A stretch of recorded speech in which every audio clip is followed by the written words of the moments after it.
Hello, welcome to ChamberLIVE, the latest edition of our marketing mix group, which is brought to you by the East Lancashire Chamber of Commerce and sponsored by Ronset. We'd also like to thank Blackburn Youth Zone for their partnership on this series of events as well.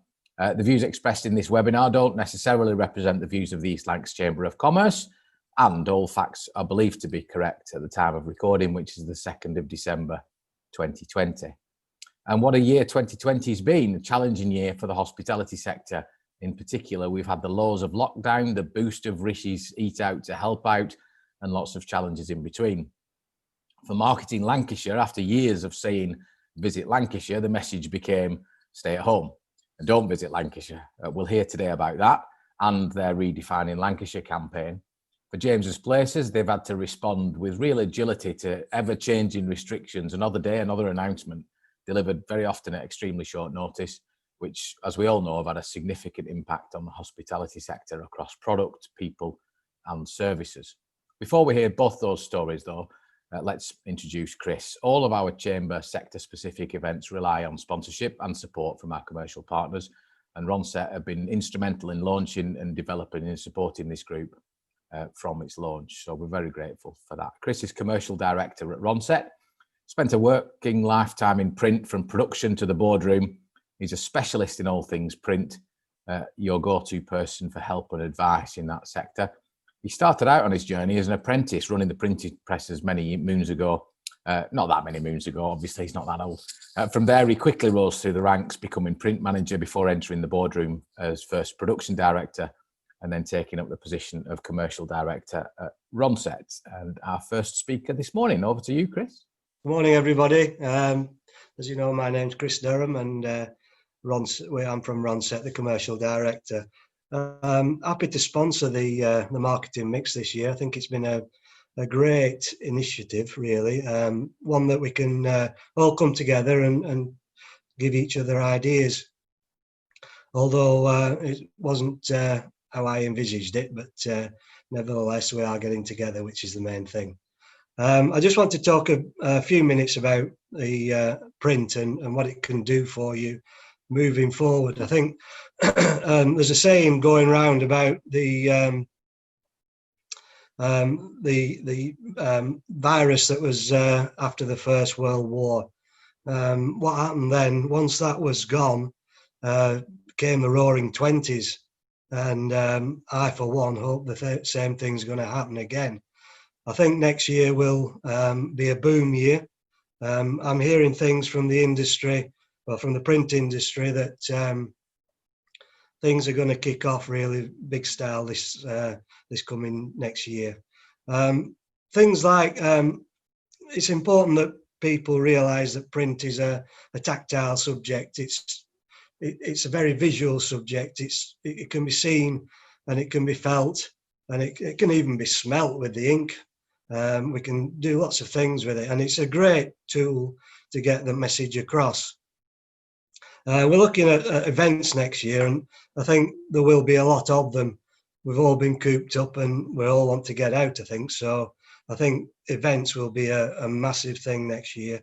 Networking events especially, because we all want to meet each other face to face rather than through a screen. So I think that's one thing about it. But I just want to say one thing about this year.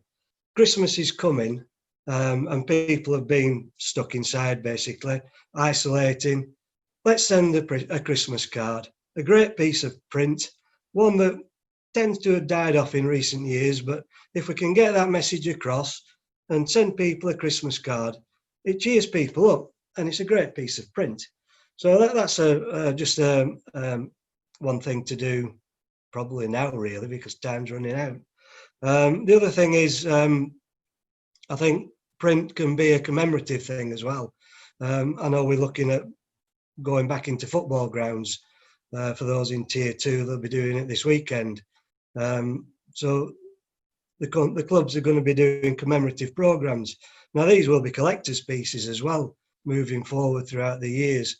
So there's plenty to think about, and you know, print is a great vehicle, as I've said. So that's just me, my little bit, and I'm Chris from Ronset, and we're the sponsors of the marketing mix.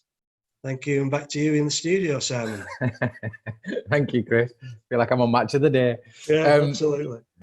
Tell me, do you know anyone who can do Christmas cards at short notice for businesses? Oh, you've muted yourself again.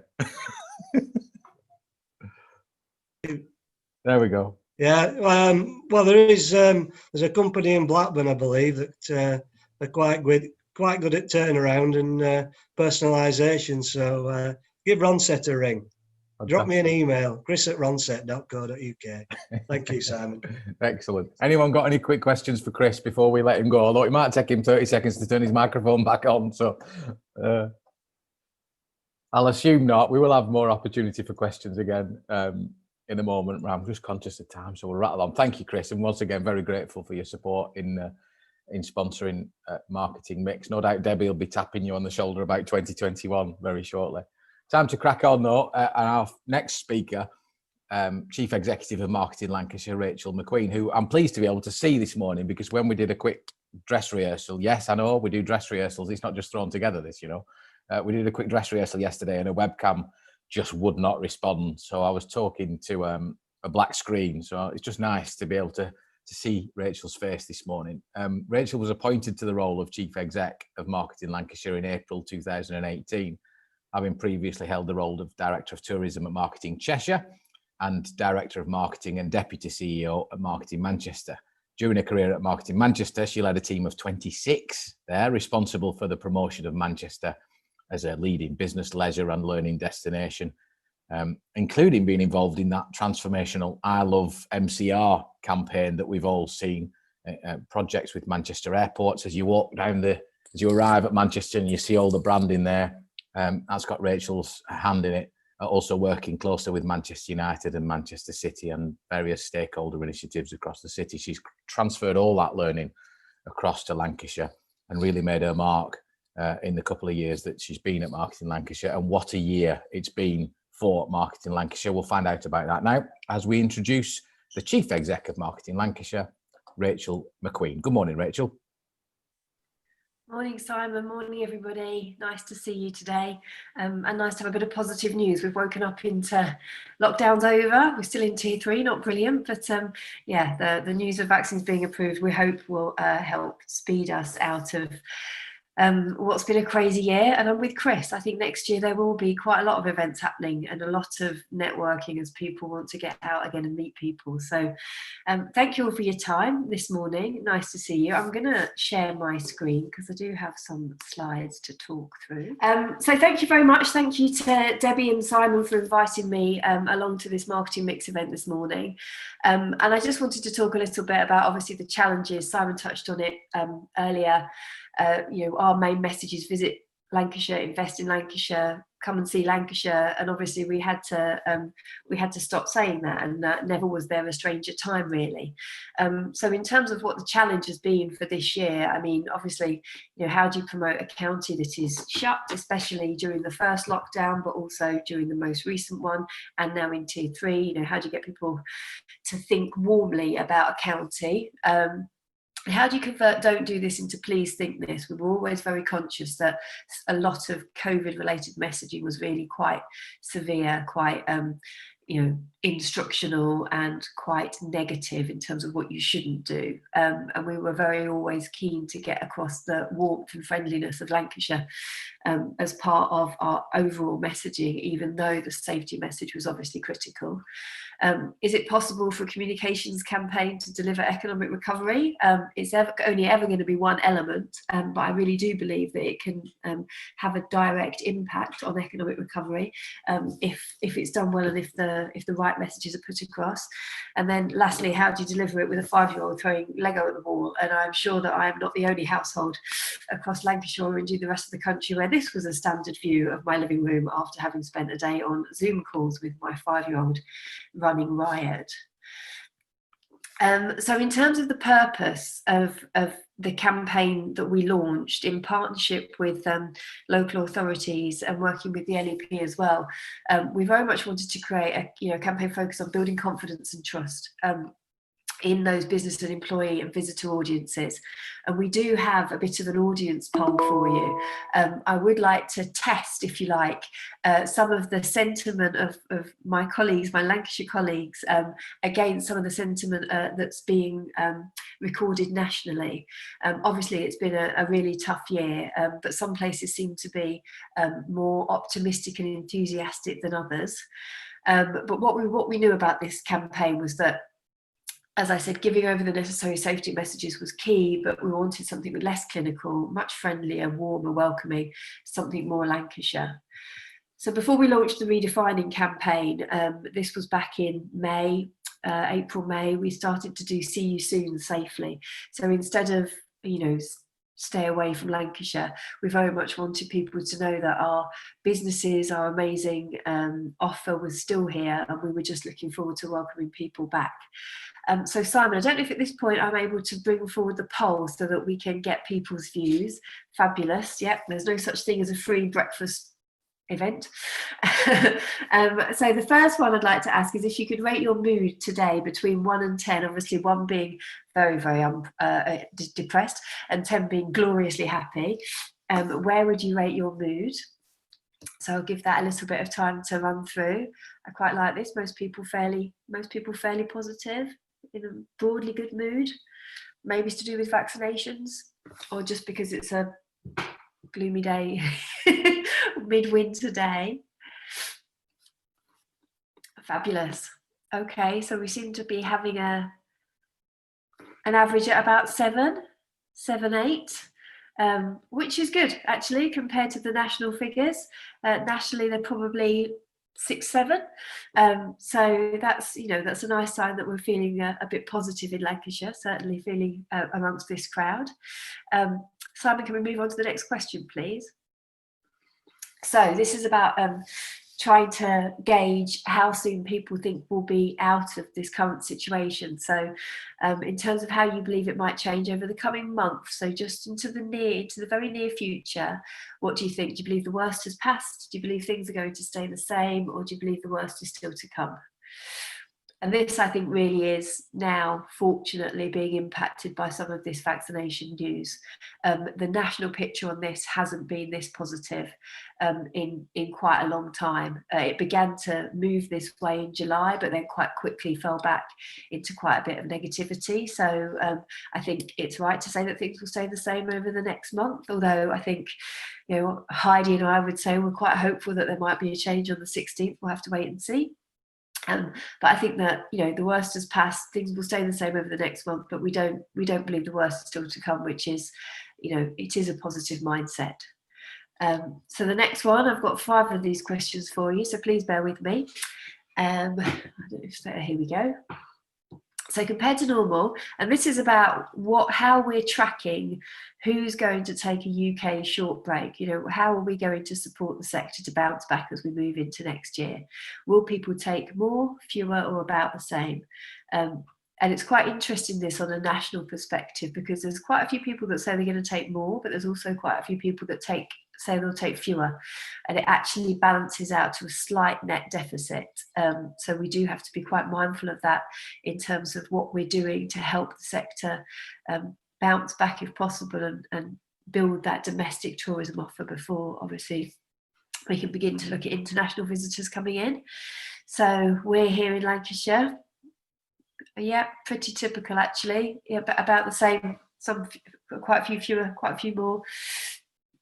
And that very much mirrors the national picture. And I think it's, it is to do with that uncertainty, but also, when we were back out of lockdown in the summer, it was actually quite difficult to get booked a summer staycation just because of availability.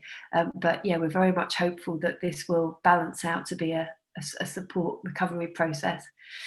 If you were considering a UK short break, when would you be looking to go? So is there anybody that we could entice to going in between January and March?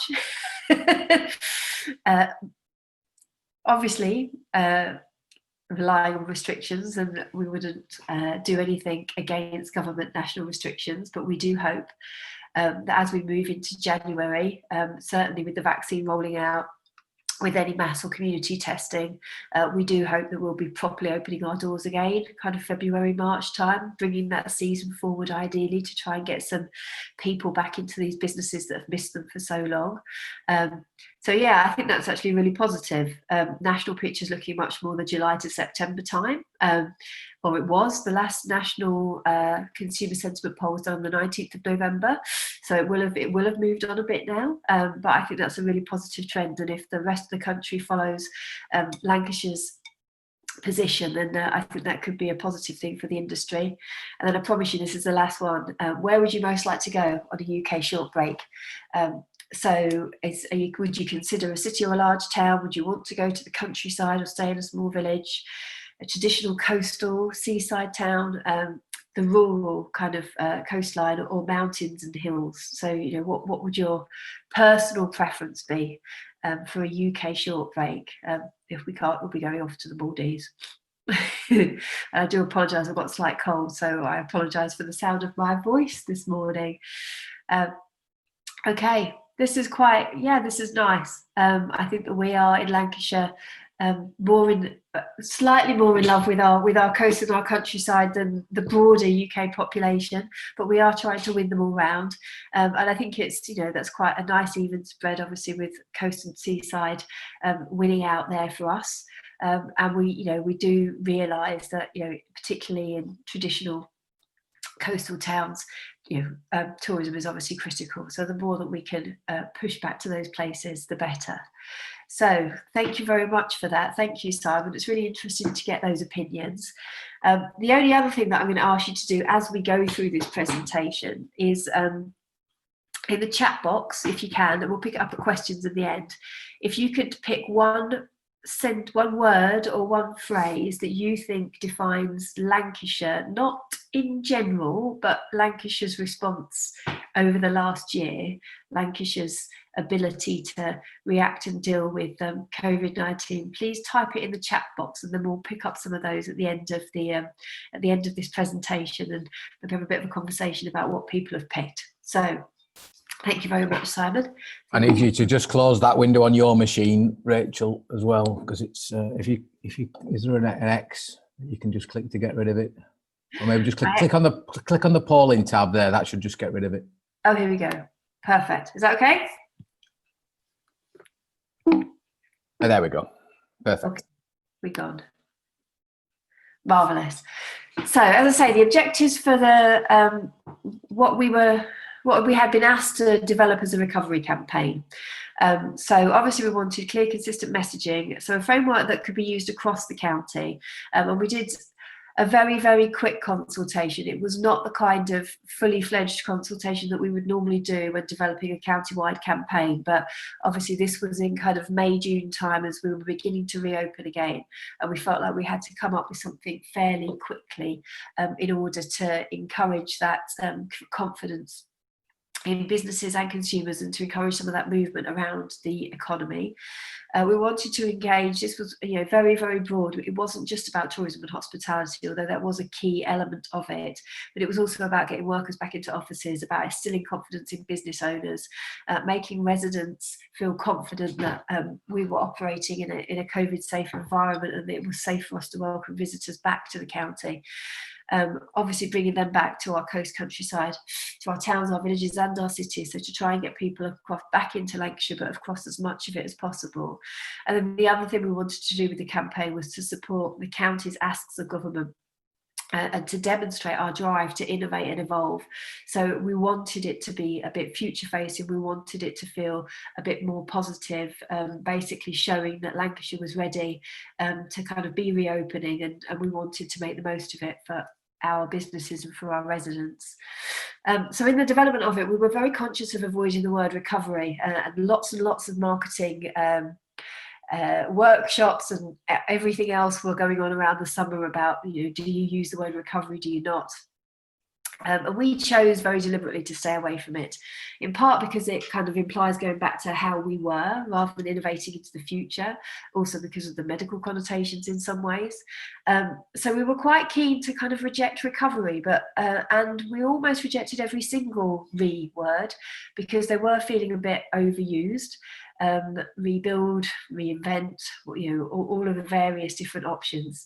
But there was a reason they were being very well used, and it is because they're relevant. They're relevant to growing out of a situation like this. But we felt it was very important to find something that was right for Lancashire. Although we are obviously a county with re in our name, and we decided that it was right to take advantage of that. So what we came up with was redefining Lancashire expressed graphically like this. And we have to say a big thanks to the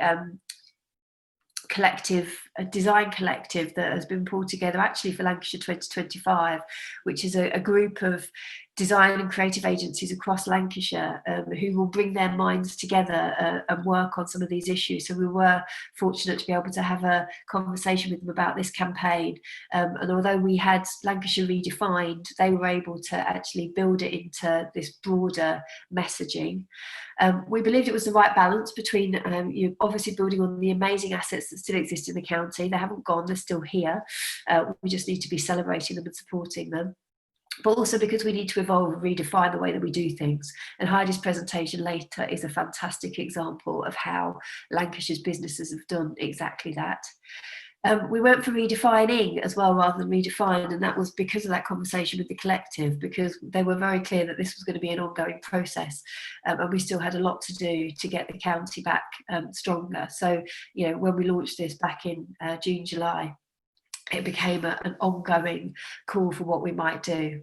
And then the other nice thing about the way that it was expressed graphically is that we can make it about not just how we're redefining the county and the businesses that are here, but those aspects of life and work that the county can lead the way in redefining.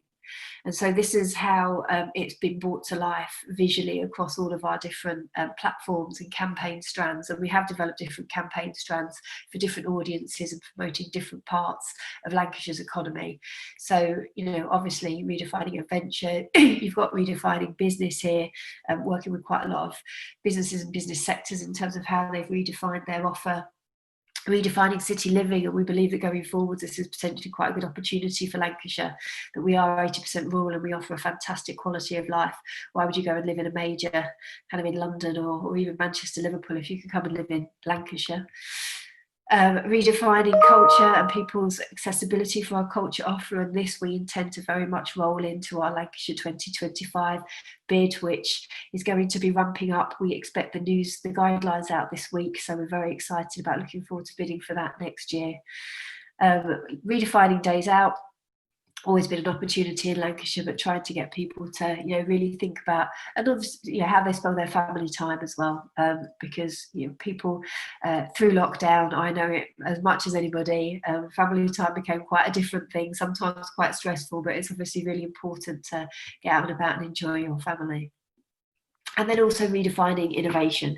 And Lancashire's always been, I mean, if anybody asks me what Lancashire's USP is in general, I believe it's because we're a county that makes things. We always have and we always will. And that's due to the innovation that exists, not just in our businesses, but in our actual people, in Lancastrians themselves. And then some of the, you know, broader lifestyle messages, redefining mornings and how you spend your mornings, redefining travel. Obviously, we're not going to commute in the same way going forwards as I think we have done in the past. So there's all sorts of opportunities for how we roll out that campaign and how we use that messaging to reach out to people and make them understand that Lancashire has evolved through this process, but is going to come out hopefully, you know, stronger than ever. So in order to get people kind of on board and supporting us with the campaign, we created a range of digital assets for partners to be able to utilise. We very much wanted to, we didn't create a weighty tome of brand guidelines. This was about getting something that people could just grab, take and use in the way that they wanted to use. A great example of that was the heritage sector. A group of heritage attractions got together and they wanted to create redefining heritage. So we helped them do something around that using their own assets and their own images. We also created the redefining innovation with the LEP as part of their innovation plan, which was I think a really good kind of extension to the overall campaign umbrella. We were lucky enough to secure £150,000 of Cabinet Office money for a media buy in the summer, which was connected to the Enjoy Summer Safely campaign, but we secured it specifically for redefining Lancashire. We bid collaboratively with Blackpool, so we got £150,000 for a specific Blackpool Resort message, and £150,000 for Redefining Lancashire. Unfortunately, almost as soon as we turned that media buy on, we had to turn it off again because we were placed under additional restrictions, and the Cabinet Office wouldn't allow us to be promoting Lancashire, even in a very kind of just keeping people aware of the county, not direct calls to action, but they weren't, you know, they felt it was confusing the messaging if we were allowed to continue with that media buy. So unfortunately, it was turned off almost as soon as it was turned on, but it did generate quite a lot of reach for us, and we've continued to engage those audiences since since we were able to attract them to our platforms. So it's had a reach of over 3.9 million people now. We had display advertising and advertorial. We managed to get out the door. Obviously, it was predominantly digital, but we had a very, very, very strong reach on Facebook in particular, which I think was over 2.8 million people engaging in the content that we created. As you can see, we had the redefining imagery alongside the Enjoy Summer Safely. So frustrating as it was to win the money and then not be able to spend much of it. I think it still was worthwhile, and we're still trying to get the legacy out of the audiences that we reached as a result. So in terms of where we go from here, this is where I want to shortly open it out to Q&A and discussion. We are now looking at, there's an opportunity for us to bid for further funds around Escape the Everyday, which is the Visit England campaign about getting people, it was about getting people out enjoying short breaks over autumn, which obviously we weren't really able to activate. But the idea is that this will be a fund for us to plan during January and then launch in February, March next year to try and get people back out into the county. As you can see, we've evolved it from Redefining Lancashire a little bit to Rediscover Lancashire, and we should hear whether we've bid in for £100,000 to support us in the delivery of this campaign, and we should hear by the end of December if we will secure that. And the other thing that we've done, I referenced earlier the opportunity that I think Lancashire has to kind of come out of the pandemic well positioned as a place that people actually would want to come and live and work, because we are 80% rural. We have 137 miles of coastline. Wherever you live in Lancashire, you can get to big urban conurbations quite easily, but also you have the countryside on your doorstep. So we had already started in partnership with our Lancashire ambassadors to create what we were calling a Live Work campaign. And as soon as we had some of the content pulled together, but we felt that the opportunity was right to connect it to the Redefining Lancashire campaign. And we launched the first one of these on Lancashire Day on Friday last week. Really, really pleased with how much engagement we got on Lancashire Day. And thank you to all of you. I know the Chamber did an awful lot, and all of you as businesses will have been tweeting and retweeting and making sure that we really got our impact on our social and digital channels. And who would have thought that with zero budget and in the middle of a national lockdown, we were able to achieve more reach than we did last year. So those results are set to come. But one of the reasons we got so much engagement was through better use of video. And I'd just like to play you quickly the launch video for the Live Work campaign. My name is Georgie Reid and I'm a trainee solicitor. What gets me out of bed in the morning is going to work with amazing colleagues, trying to make a difference to people's lives, going outside with my dog, getting in the outdoors. I log on about 7:30 in the morning and we're busy pretty much from the get-go right until I switch my computer off at night. I way prefer to be busy. I'd be bored if it was too quiet.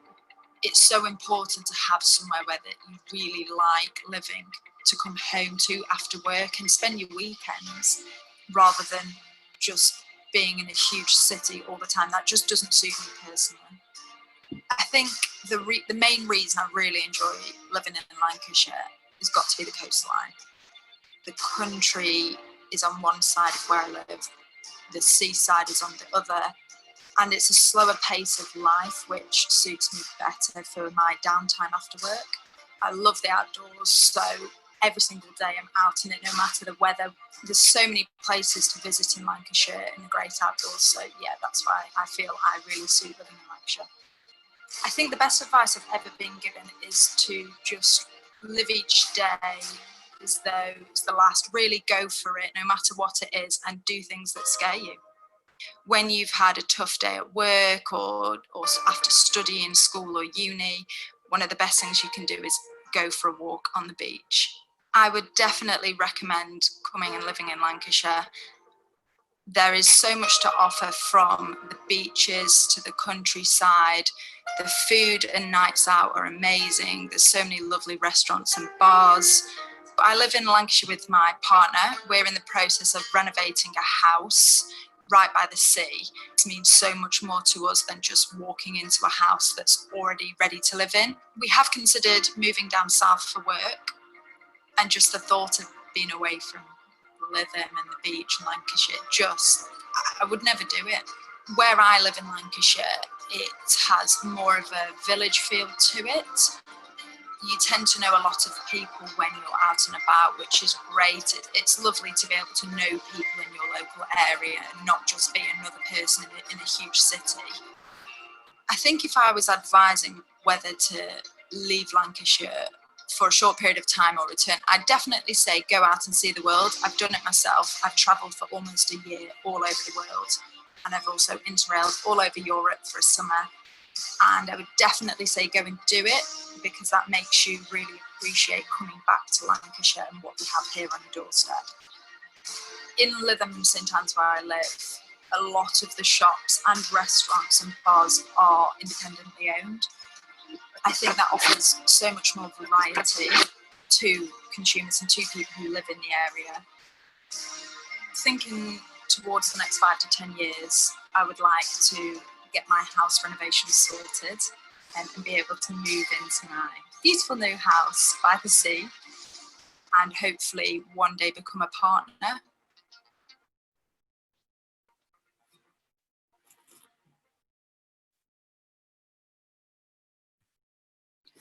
So yeah, that's the first of our Live Work campaign films that we'll be rolling out over the next few months, and we're very grateful to our ambassadors for supporting us in the development of that campaign and the content behind it.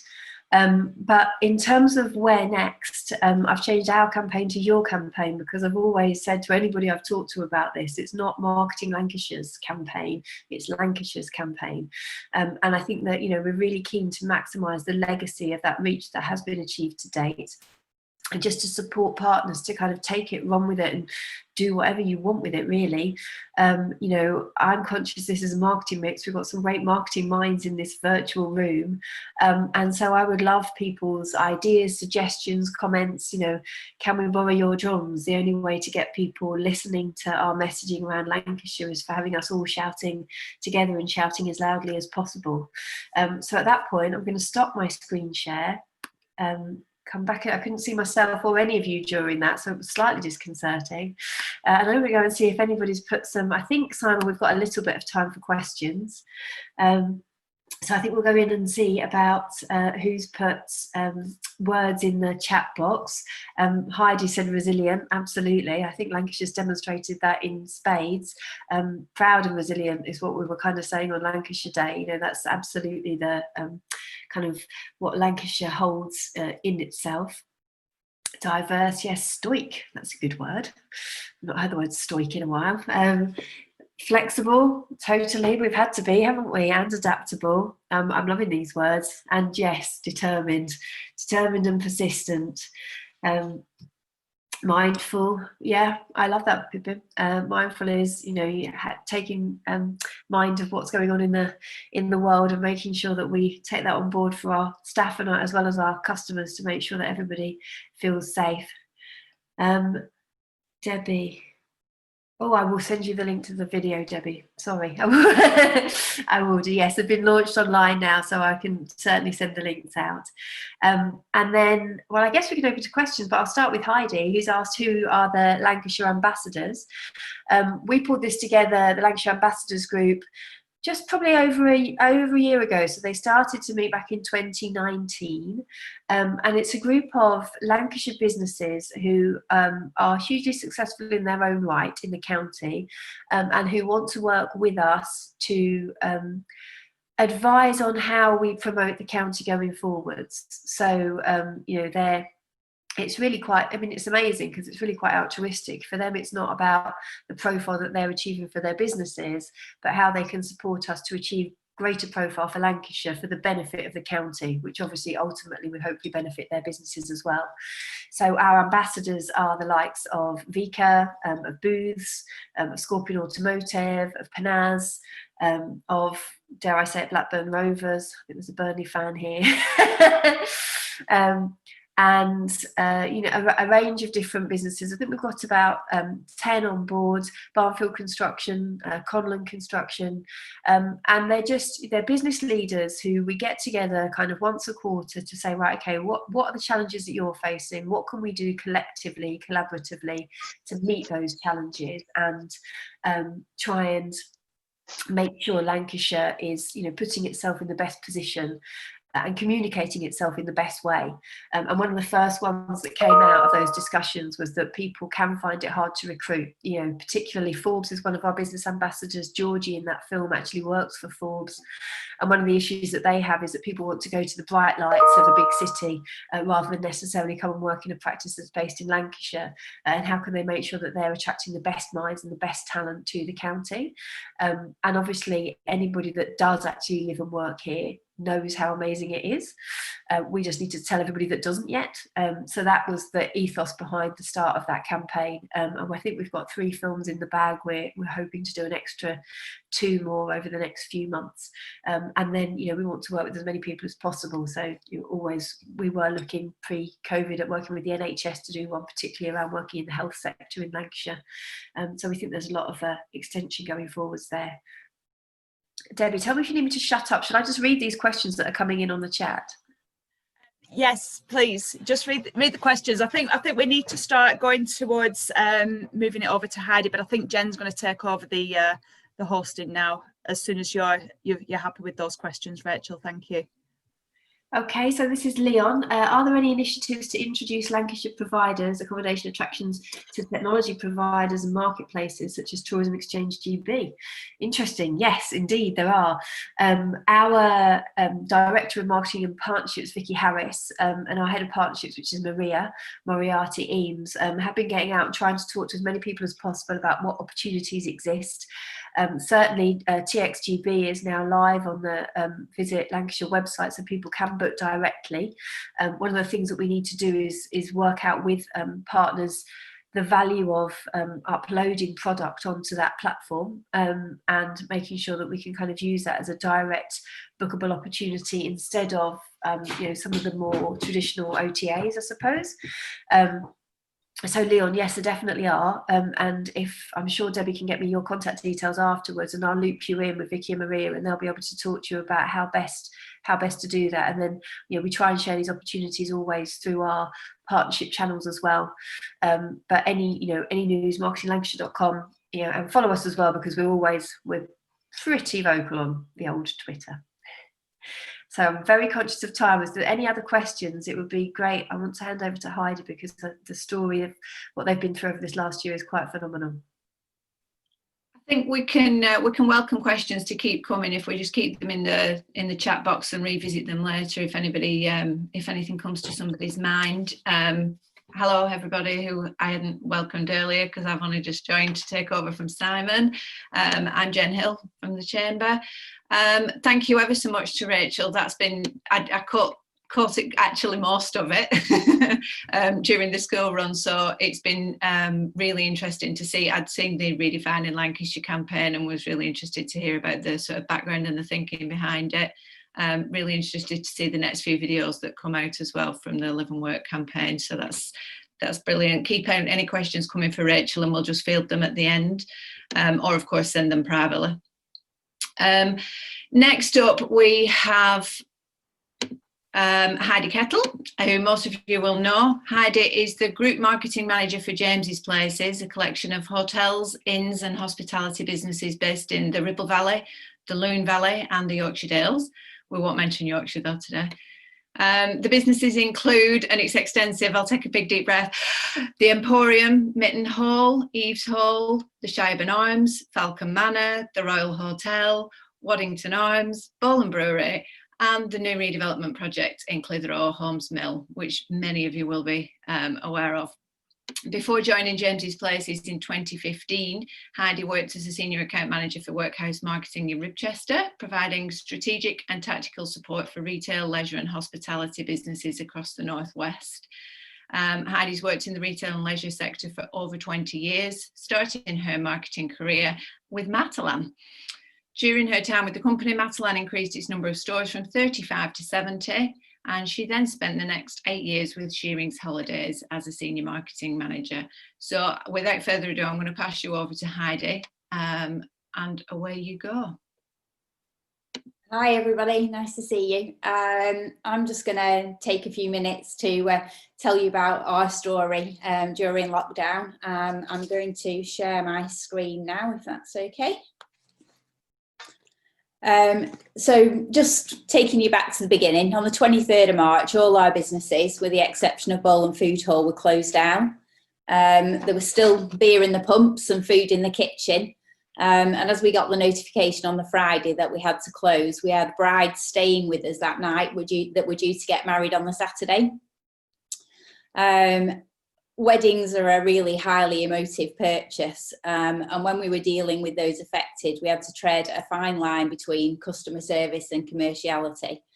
With over 100 weddings across 5 venues due to take place in April and May alone, we began the huge task of rearranging dates, and very naively, as it turned out, trying to reassure couples that were getting married later in the year that everything would be okay for their big day. Much of our marketing activity is event driven, and therefore time specific. So where possible, we postponed our advertising contracts, subscriptions and memberships, and with no money coming in, did everything we could to reduce our outgoings to a minimum. So very much from this point, this year has been about being reactive to the situation. Can we just put the poll on, Jen, just to take a view to see who in the audience is in a similar position to us, really.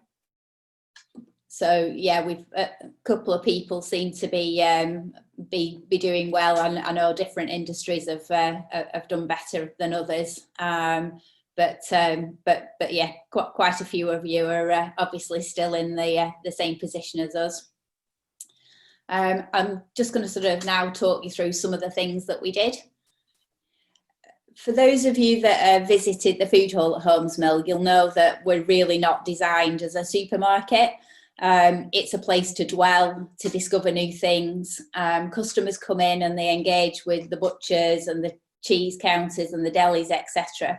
So we probably were not the first choice for the one shop a week, or the place to go for the functional shopping of essentials that the government told us to do. Our response was to introduce click and collect. We'd no e-coms platform, so we literally sat in the food hall and started listing everything we had on a Excel spreadsheet, and we sent an email out with the spreadsheet via email and social, and started to see a response. It soon became apparent that our strengths in stocking locally sourced and producing in stocking the locally sourced produce, it was very much what people wanted, the antitheses of essentials, really. People were bored and they wanted a change, and we were able to capitalise on that. So all our focus for our social media then moved to the produce and the people behind the produce, and very much our Lancashire story. Over the next few months, we've developed this further, and we now have the majority of our products available to order online. With the new shopping habits, new products and the regular changes to the restrictions, we didn't always get it right. Every night we had bread, fruit, vegetables and chilled food potentially going to go to waste. So we teamed up with Night Safe and Ted at Liverable Valley, who collected food from us on a regular basis, and sent that food to those people in need, and helping others as well. Our pubs and restaurants were closed, but the feedback from our teams was that they wanted to do something to help the communities. Operating as a takeaway just wasn't commercially viable. The profit after wages and food costs was negligible, but people were bored of home cooked food. Staff wanted to get back to their venues, and we were all craving a bit of a change. The solution was a charity takeaway. If the business wasn't taking the profit and the staff volunteered, we could support the community. The staff could do something worthwhile, and the charities would benefit from a welcome donation. We raised just over £9,000 in 3 weeks, and we split the money between 5 local charities. As the lockdown was extended from the initial 3 weeks, excuse me, it became apparent that we were in for the long haul. We turned our attention to the business systems. Under normal circumstances, there's never a convenient time to switch operating systems. And like many businesses that have grown by acquisition, we were working on a number of legacy platforms. We had Avon Data on Avivo for our accommodation bookings and Book a Table for dining reservations in some but not all the venues. Within the business, there'd been some dissatisfaction with commission rates and service levels, but there never seems a good time to do it. It was a nice to do rather than an essential. But with the sudden closure of the business, it obviously meant we've had more than enough time to do things. So after evaluating the options, a single provider was selected for accommodation bookings, contracts agreed, build and implementation was completed within 4 weeks. Something that would have probably taken about 6 to 12 months under usual trading conditions. When we reopened in June with a single platform for accommodation and dining, that was fully integrated into our websites and will provide significantly better management information for us going forward. Prior to reopening, Marketing Lancashire made us aware of the Visit Britain Good to Go scheme, a free UK-wide industry standard and consumer mark to reassure customers that the business adheres to government and public health guidance. The scheme was useful to help our teams to prepare the businesses for a safe reopening and in reassuring customers that it was safe to visit. By early summer, the Chancellor has gifted hospitality 2 opportunities. The first one, Rachel mentioned, the Eat Out to Help Out scheme, was the government's economic recovery measure aimed at supporting businesses to come out of lockdown. And the second was a temporary 5% reduction to VAT for hospitality, hotel and holiday accommodation and admission to certain attractions. The Eat Out to Help Out scheme, I'm pretty sure needs no explanation. To say it captured the interest of the public was probably an understatement. For 4 weeks in August, the venues that took part have probably never experienced demand on a Monday to Wednesday like it. The sun shone, customers took advantage of 50% off their food bills, and initial concerns that Sunday to Thursday trade would be adversely affected were not realised. As a marketing team, our thoughts were focused on how to keep this momentum going. We couldn't continue to offer the 50% discount. That would have pretty much just made us busy fools, but we needed some sort of promotion, or we thought the best solution was some sort of price-led promotion. Our campaign was Stay Out to Help Out, a price-led promotion that to attract customers into that early part of the week, and that ran successfully through the first few weeks of September. October brought the new restrictions, the 10 p.m. curfew, rule of 6, single households on a table and drinking only permitted with a substantial meal, which has been interesting with the old Scotch egg conversation over the last few days. Our response to that was eat out to drink out. Again, we had to tread a fine line between wanting to generate footfall and business, but not going against the spirit of the guidance. The other initiative, the 5% VAT, here the challenge for us was that we would benefit from the 5% during the summer on sales, but we weren't selling much, and through the majority of October we've sold absolutely nothing, so it's not been of help to us. What we really needed to do was find a way, if possible, to benefit from the 5% on our bigger ticket items such as weddings. The lead time for weddings is about 12 to 18 months, the period between booking and then a wedding actually taking place. All the weddings that should have taken place or have taken place, even the smaller ones, had already been invoiced at 20%. So what we needed to work out was whether we could crystallise the VAT point when we sold the wedding, as opposed to when the event takes place. After very extensive conversations with VAT specialists from KMPG, it was established that if we depackaged our offer and created the opportunity for choice, our customers and we would benefit from VAT reductions in the future, even though the weddings might be taking place later in 21 or 22. I'm sure you'll agree VAT's not a very romantic subject, and money's not usually our primary message when selling somebody their big day. But when you're trying to stimulate wedding sales in a pandemic, you pretty much have to use everything at your disposal. So we targeted the dates that we still had left to sell. And by depackaging the products, it also had a surprising effect that purchase values increased, which has been a positive lesson for the future. And I think we'll pretty much be carrying on with that going forward.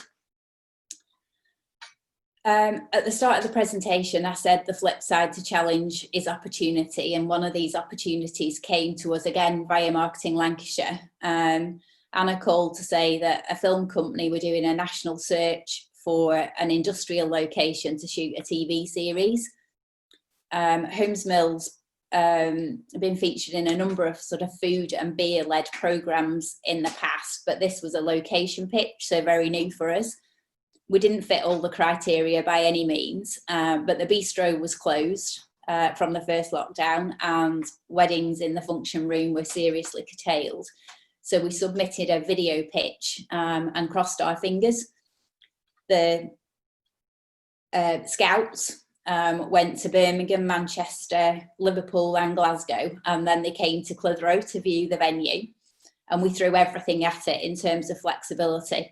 We said we'd juggle our accommodation bookings. We worked through pages of COVID requirements in terms of how we could feed the crew.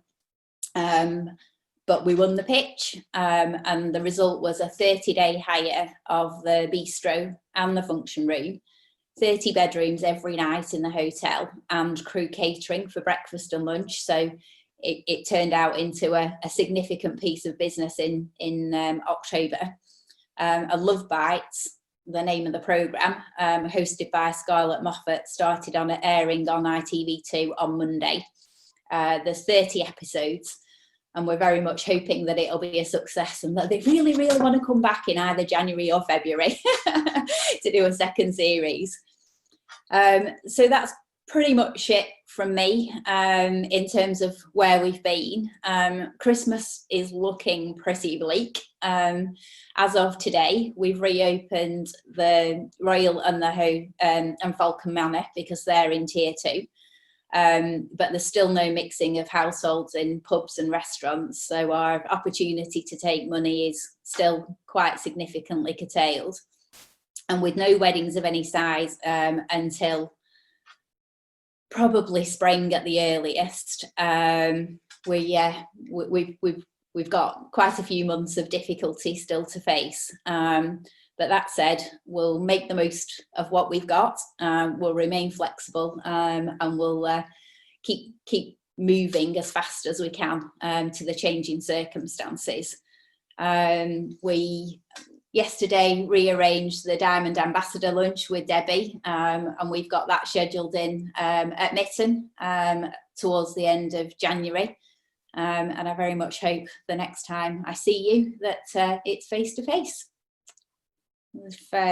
I don't know if there's any questions. I don't know where I actually see that, Jen. Do I? I think if there's anybody got any questions they want to ask face to face, if you either raise your hand, use the raise hand function in participants, or simply unmute yourself and ask questions to either Rachel or Heidi or Chris for that matter. Otherwise, post them in the chat by all means. In the meantime, I'll just say an official thank you to Chris Durham from Ronset, to our supporters, partners at Blackburn Youth Zone. I think I've seen Mel Thomas on here, give us a wave. Rachel from Marketing Lancashire, and to Heidi from James's Places. I found that really, really interesting. And whilst I think we all know that your sector's been hit, dare I say, the hardest, it's so interesting from a marketing point of view to see how you've tackled that, and that there are actually some solutions, at least if they're small wins, that by using thinking outside the box, for want of a better phrase, that actually as a sector, who'd have thought that getting an ITV contract could potentially save October? Yeah, absolutely. I mean, yes, without it, Holmes Mill in October would have been a very sort of soulless place, but as it happens, it was good. It was great fun, and it gave us all something to focus on and a bit of positivity. Yeah, absolutely. And I think we all need to do our bit and go and watch it now, even if we don't want to watch Love Bites with Scarlett Moffat, just so that they can see the viewing figure, just so the viewing figures go through the roof and they all come back for series 2. Absolutely. Are there any questions for any of our speakers? We've got a few clapped hands and things in the emojis, but if there are any questions, if you obviously if you've got contact details, there's nothing to stop you going direct if things are playing on your mind. Separate to that, obviously there'll be a follow-up email from Debbie if you want to come via the chamber to get introduced personally to any of our speakers or other delegates, then by all means do so. This has been brilliant, and I'm really encouraged to see that the numbers and also post-event viewings of Marketing Mix each time are buoyant, shall we say. So Lancashire's marketers as a profession are still hungry for information and for wanting to speak to each other and network with each other. I think I'll probably just end by reiterating what Heidi said, that next time I see you all, I would love it to be that we're all under the same roof without any technical issues and people's Wi-Fi causing an issue and things like that. But yeah, for now, you're just getting lots and lots of thank yous in the chat box. So I will officially thank you all. That's been brilliant. Thank you ever so much. Anybody who wants to stay online for a few minutes and have a chat or whatever, then feel free. Thank you very much. Thanks. Thank you. Nice to see you all. Thanks, everybody. Thanks, Debbie. Thanks, Debbie. Amazing. Thank you very much.